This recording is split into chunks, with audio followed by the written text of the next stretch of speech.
Shalom saudara-saudara, puji Tuhan, malam hari ini kita akan bersama-sama lagi merenungkan firman Tuhan. Firman Tuhan terambil dari Mazmur 140 ayat 2, 13 dan 14. Demikian firman Tuhan. Luputkan aku ya Tuhan daripada manusia jahat. Jagalah aku terhadap orang yang melakukan kekerasan. Aku tahu bahwa Tuhan akan memberi keadilan kepada orang tertindas dan membela perkara orang miskin.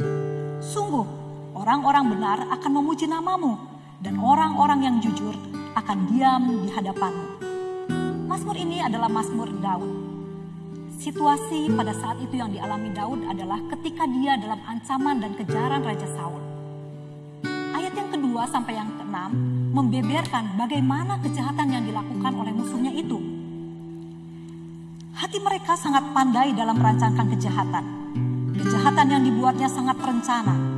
Mereka membuat jebakan-jebakan untuk menjatuhkan Daud.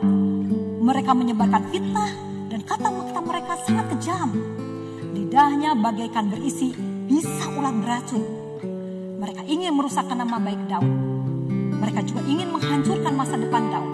Bahkan mereka ingin membinasakan Daud supaya tidak ada lagi saingan baginya. Saudara, dalam situasi yang menekan dan mencekam ini, Daud sangat ketakutan, gelisah, dan berbagai macam perasaan berkecamuk dalam dirinya. Tapi pada saat itu, dia tidak meminta pertolongan kepada orang-orang yang menyertainya, ataupun meminta nasihat mereka. Daud mempunyai pengalaman ketika dia masih menjadi seorang gembala. Dia harus menjaga domba-dombanya dari terkaman binatang buas, baik beruang ataupun serigala.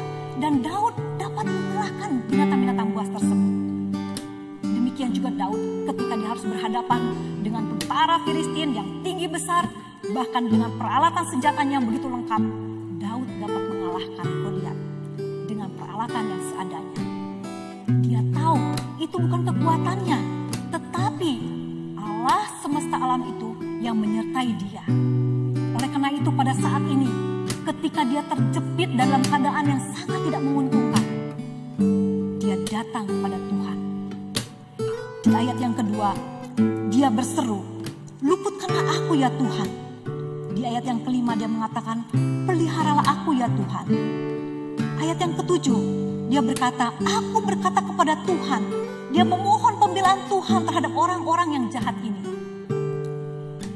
Saudara, Daud tidak mengadakan perlawanan secara fisik terhadap mereka, tetapi dia menyerahkan mereka ke dalam tangan Tuhan yang penuh dengan keadilan. Dia tahu pada saatnya nanti Tuhan akan menghukum mereka seturut dengan keadilannya. Dan dia juga yakin Allah akan memutuskan yang terbaik bagi orang-orang jujur dan orang-orang benar. Dan pada akhirnya dia akan memuji-muji Tuhan karena Allah melakukan pembelaan baginya. Dia membuat kebaikan, dia mengambil satu keputusan menurut kedaulatannya untuk orang-orang yang dikasihinya.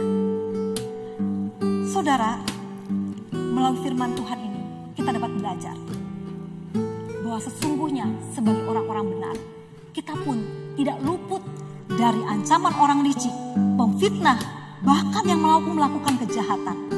Namun hal ini janganlah membuat kita menjadi sangat ketakutan, atau malah pesimis, putus asa, atau sebaliknya kita merancangkan suatu kejahatan untuk membalikkan kejahatan mereka. Saudara, kita harus belajar daripada Daud. Bagaimana Daud, dia berjaga-jaga, dia meminta pertolongan kepada Tuhan, memohon perlindungan Tuhan. Kita yakin bahwa Allah akan membela kita dan dia akan menolong orang-orang yang tertindas.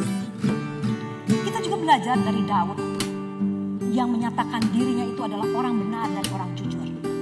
Dia tetap mempertahankan integritasnya ketika dia dalam keadaan yang sangat tertekan.